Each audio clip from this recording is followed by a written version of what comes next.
जय श्री कृष्णा। आइए सुनते हैं गरुड़ पुराण का दूसरा अध्याय। गरुड़ जी ने कहा, हे केशव, यमलोक का मार्ग किस प्रकार दुखदाई होता है? पापी लोग वहाँ किस प्रकार जाते हैं, वह मुझे बताइए। श्री भगवान बोले, हे गरुड़, महान दुख प्रदान करने वाले यम मार्ग के विषय में मैं तुमसे कहता हूँ। मेरा भक्त होने पर भी तुम उसे सुनकर काँप उठोगे।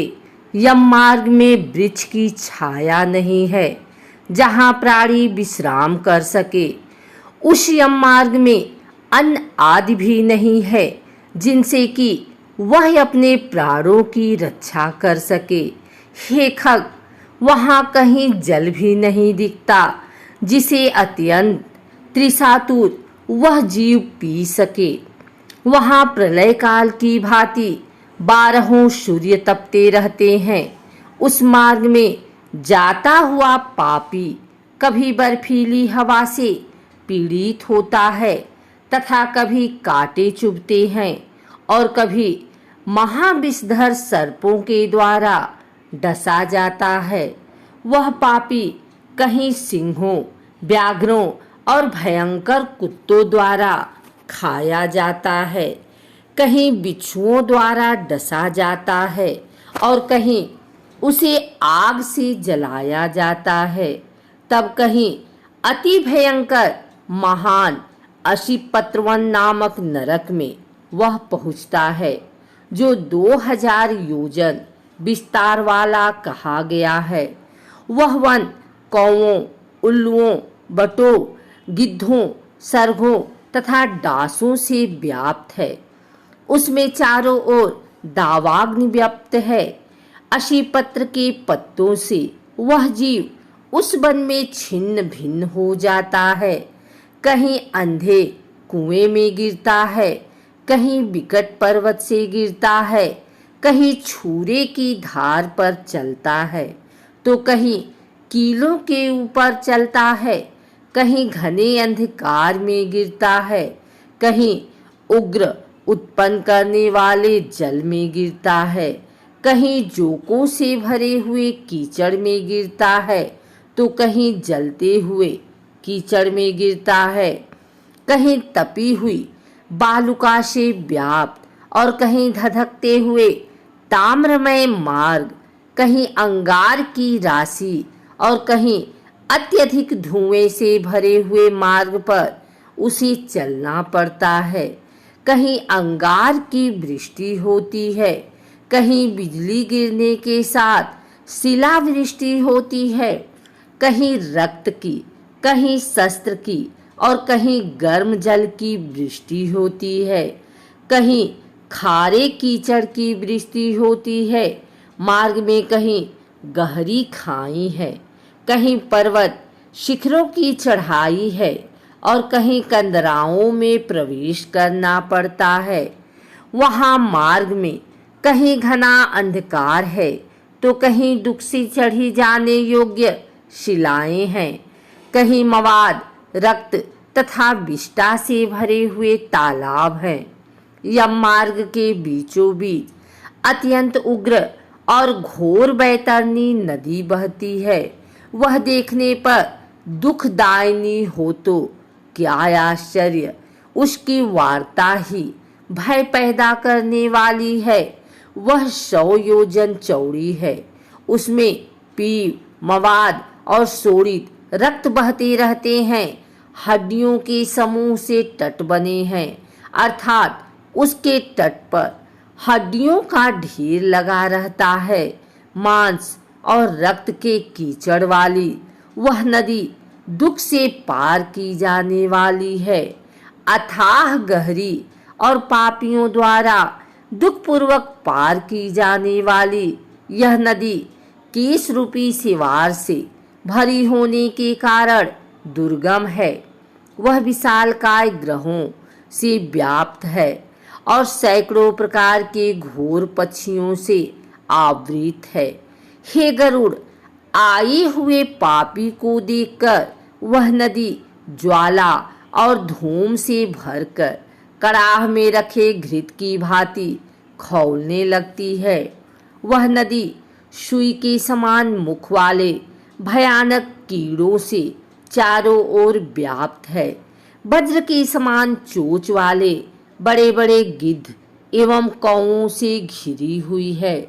वह नदी शिशुमार, मगर, जोग, मछली, कछुए तथा अन्य मांसभक्षी जलचर जीवों से भरी पड़ी है। उसके प्रवाह में गिरे हुए बहुत से पापी रोते चिल्लाते हैं और हे भाई, हाँ पुत्र, हाँ तात, इस प्रकार कहते हुए बार बार विलाप करते हैं। भूख और प्यास से व्याकुल होकर पापी जीव रक्त का पान करते हैं। वह नदी झागपूर्ण रक्त के प्रवाह से व्याप्त महाघोर अत्यंत गर्जना करने वाली, देखने में दुख पैदा करने वाली तथा भयावह है। उसके दर्शन मात्र से पापी चेतना शून्य हो जाते हैं। बहुत से बिच्छू तथा काले सर्पों से व्याप्त उस नदी के बीच में गिरे हुए पापियों की रक्षा करने वाला कोई नहीं है। उसके सैकड़ों हजारों भंवरों में पड़कर पापी पाताल में चले जाते हैं। क्षण भर पाताल में रहते हैं और एक क्षण में ही ऊपर चले आते हैं। हे खग, वह नदी पापियों के गिरने के लिए ही बनाई गई है। उसका पार नहीं दिखता। वह अत्यंत दुखपूर्वक तरने योग्य तथा बहुत दुख देने वाली है। इस प्रकार बहुत प्रकार के क्लेशों से व्याप्त अत्यंत दुखप्रद यम मार्ग में रोते चिल्लाते हुए दुखी पापी जाते हैं। कुछ पापी पास से बंधे होते हैं और कुछ अंकुश में फंसाकर खींचे जाते हैं और कुछ शस्त्र के अग्रभाग से पीठ में छेदते हुए ले जाए जाते हैं। कुछ नाक के अग्रभाग में लगे हुए पास से और कुछ कान में लगे हुए पास से खींचे जाते हैं। कुछ काल पास से खींचे जाते हैं और कुछ कौओं से खींचे जाते हैं। वे पापी गर्दन, हाथ तथा पैर में जंजीर से बंधे हुए तथा अपनी पीठ पर लोहे के भार को ढोते हुए मार्ग पर चलते हैं। अत्यंत घोर यमदूतों के द्वारा मुद्दरों से पीटे जाते हुए वे मुख से रक्त वमन करते हुए तथा वमन किए हुए रक्त को पुनः पीते हुए जाते हैं। उस समय अपने दुष्कर्मों को सोचते हुए प्राणी अत्यंत ग्लानि का अनुभव करते हैं और अतीव दुखित होकर यमलोक को जाते हैं। इस प्रकार यम मार्ग में जाता हुआ वह मंदबुद्धि प्राणी हाँ पुत्र, हाँ पौत्र, इस प्रकार पुत्र और पौत्रों को पुकारते हुए हाय हाय इस प्रकार विलाप करते हुए पश्चाताप की ज्वाला से जलता रहता है। वह विचार करता है कि महान पुण्य के संबंध से मनुष्य जन्म प्राप्त होता है। उसे प्राप्त कर भी मैंने धर्माचरण नहीं किया। यह मैंने क्या किया? मैंने दान दिया नहीं, अग्नि में हवन किया नहीं, तपस्या की नहीं, देवताओं की भी पूजा की नहीं, विधि विधान से तीर्थ सेवा की नहीं। अतः हे जीव, जो तुमने किया है उसी का फल भोगो। हे देही, तुमने ब्राह्मणों की पूजा की नहीं, देव, नदी, गंगा का सहारा लिया नहीं, सत्पुरुषों की सेवा की नहीं, कभी भी दूसरे का उपकार किया नहीं। इसलिए हे जीव, जो तुमने किया है अब उसी का फल भोगो। मनुष्यों और पशु पक्षियों के लिए जलहीन प्रदेश में जलाशय का निर्माण किया नहीं, गौओं और ब्राह्मणों को आजीविका के लिए थोड़ा भी प्रयास किया नहीं। इसलिए हे देही, तुमने जो किया है उसी से अपना निर्वाह करो। तुमने नित्य दान किया नहीं, गौओं के दैनिक भरण पोषण की व्यवस्था की नहीं, वेदों और शास्त्रों के वचनों को प्रमाण माना नहीं, पुराणों को सुना नहीं, विद्यमानों की पूजा की नहीं। इसलिए हे देही, जो तुमने किया है उन्हीं दुष्कर्मों के फल को अब भोगो। नारी जीव भी पश्चाताप करते हुए कहता है, मैंने पति की हित कर आज्ञा का पालन किया नहीं, पातिव्रत्य धर्म का कभी पालन किया नहीं और गुरुजनों को गौरवोचित सम्मान कभी दिया नहीं। इसलिए हे देही, जो तुमने किया उसी का अब फल भोगो। धर्म की बुद्धि से एकमात्र पति की सेवा की नहीं और पति की मृत्यु हो जाने पर वही प्रवेश करके उनका अनुगमन किया नहीं, वैदव्य प्राप्त करके त्यागमय जीवन व्यतीत किया नहीं। इसलिए हे देहीन, जैसा किया उसका फल अब भोगो। मास पर्यंत किए जाने वाले उपवासों से तथा चांद्रायण व्रतों आदि सुवस्थिर नियमों के पालन से शरीर को सुखाया नहीं। पूर्व जन्म में किए हुए दुष्कर्मों से बहुत प्रकार के दुखों को प्राप्त करने के लिए नारी शरीर प्राप्त किया था। इस तरह बहुत प्रकार से विलाप करके पूर्व देह का स्मरण करते हुए मेरा मानव जन शरीर कहाँ चला गया, इस प्रकार चिल्लाता हुआ वह यम मार्ग में चलता है। हे ताच्छर्य, इस प्रकार 17 दिन तक अकेले वायु वेग से चलते हुए 18वें दिन वह प्रेत सौम्यपुर में जाता है। उस रमणीय श्रेष्ठ सौम्यपुर में प्रेतों का महान गढ़ रहता है। वहाँ पुष्पभद्रा नदी और अत्यंत प्रिय दिखने वाला बट वृक्ष है। उस पुर में यमदूतों के द्वारा उसे विश्राम कराया जाता है। वहाँ दुखी होकर वह स्त्री पुत्रों के द्वारा प्राप्त सुखों का स्मरण करती है। वह अपने धन, भृत्य और पौत्र आदि के विषय में जब सोचने लगती है तो वहाँ रहने वाले यम के किंकर उसे इस प्रकार कहते हैं, धन कहाँ है, पुत्र कहाँ है, पत्नी कहाँ है, मित्र कहाँ है, बंधु बांधव कहाँ है। हे मूढ़, जीव अपने कर्मोपार्जित फल को ही भोगता है।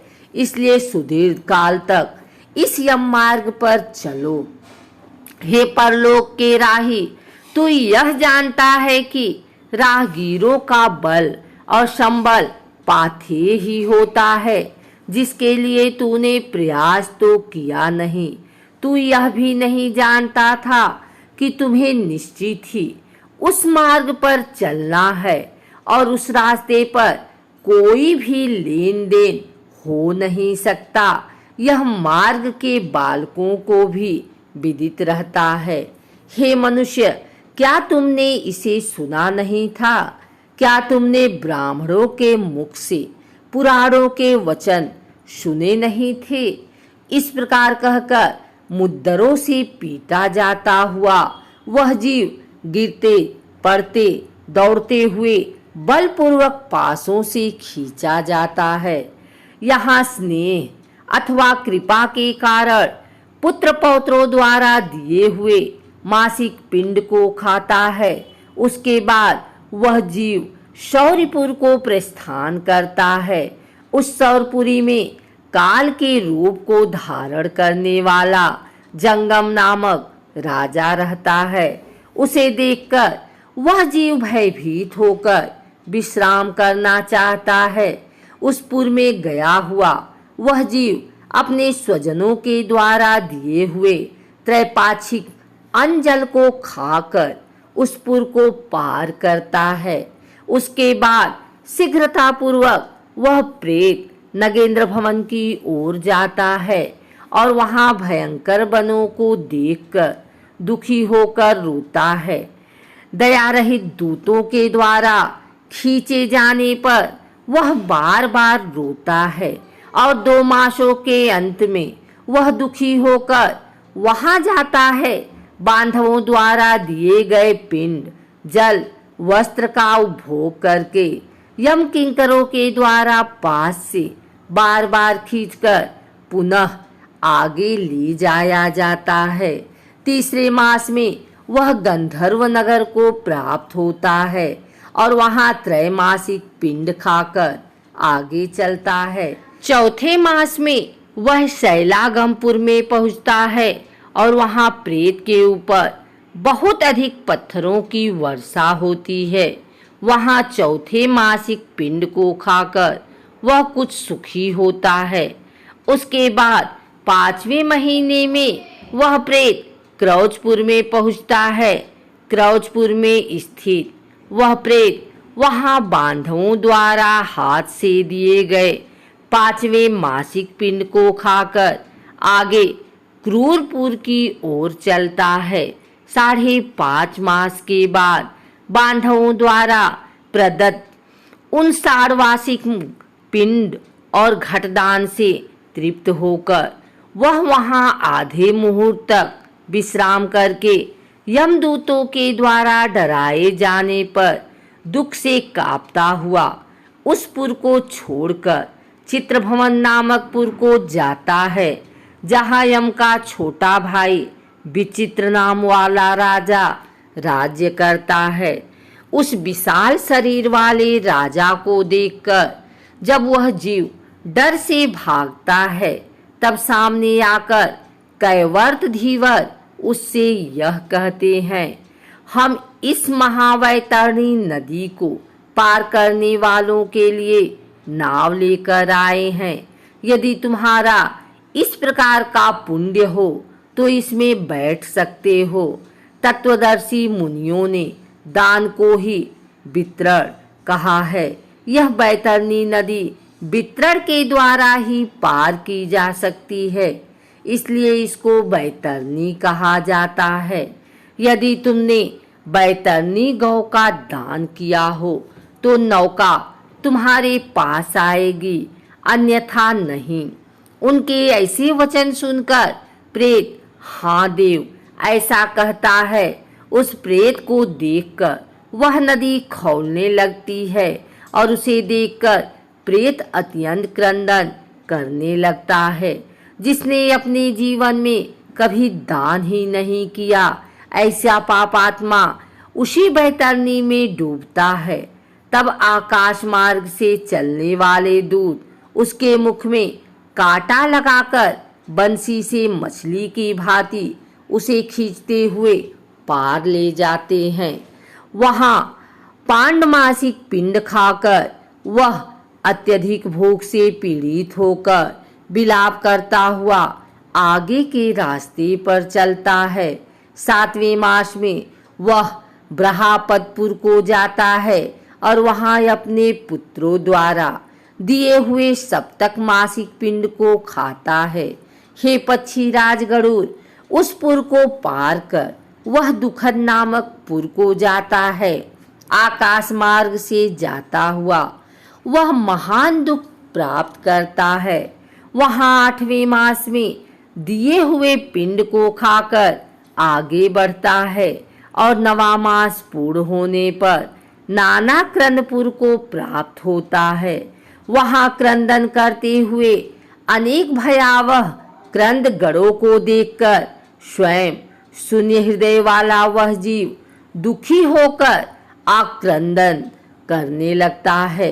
उस पुर को छोड़कर वह यमदूतों के द्वारा भयभीत किया जाता हुआ 10वें महीने में अत्यंत कठिनाई से सुतपत भवन नामक नगर में पहुंचता है। वहां पुत्रादि से पिंडदान और जलांजलि प्राप्त करके भी सुखी नहीं होता। 11वां मास पूरा होने पर वह रौद्रपुर को जाता है और पुत्रादि के द्वारा दिए हुए एकादश मासिक पिंड को वहां खाता है। 11.5 मास बीतने पर वह जीव पयोवर्षण नामक नगर में पहुंचता है। वहां प्रेतों को दुख देने वाले मेघ घनघोर वर्षा करते हैं। वहां पर दुखी वह प्रेत उनाविदक श्राद्ध के पिंड को खाता है। इसके बाद वर्ष पूरा होने पर वह जीव सीताढ़ नामक नगर को प्राप्त होता है। वहां हिम से भी 100 गुनी अधिक महान ठंड पड़ती है। शीत से दुखी तथा क्षुधित वह जीव इस आशा से 10 दिशाओं में देखता है कि शायद कहीं कोई हमारा बांधव हो जो मेरे दुख को दूर कर सके। तब यम के दूत कहते हैं, तुम्हारा ऐसा पुण्य कहाँ है?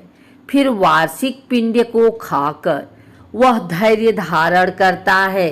उसके बाद वर्ष के अंत में यमपुर के निकट पहुंचने पर वह प्रेत बहुभीतिपुरी में जाकर हाथ भर माप के अपने शरीर को छोड़ देता है। हे पक्षी, पुनः कर्म भोग के लिए अंगुष्ठ मात्र के वायु स्वरूप यातना देह को प्राप्त करके वह यमदूतों के साथ जाता है। हे कश्यपात्मज, जिन्होंने औधर्य दैहिक मरणकालिक दान नहीं किए हैं, वे यमदूतों के द्वारा दृढ़ बंधनों से बंधे हुए अत्यंत कष्ट से यमपुरी को जाते हैं। हे आकाशगामी धर्मराजपुर में 4 द्वार हैं, जिनमें से दक्षिण द्वार के मार्ग का तुमसे वर्णन कर दिया है। इस भयंकर मार्ग में भूख, प्यास और श्रम से दुखी जीव जिस प्रकार जाते हैं वह सब मैंने बतला दिया। अब और क्या सुनना चाहते हो? इस प्रकार गरुड़ पुराण के अंतर्गत सारोद्वार में यम मार्ग निरूपण नामक दूसरा अध्याय पूर्ण हुआ।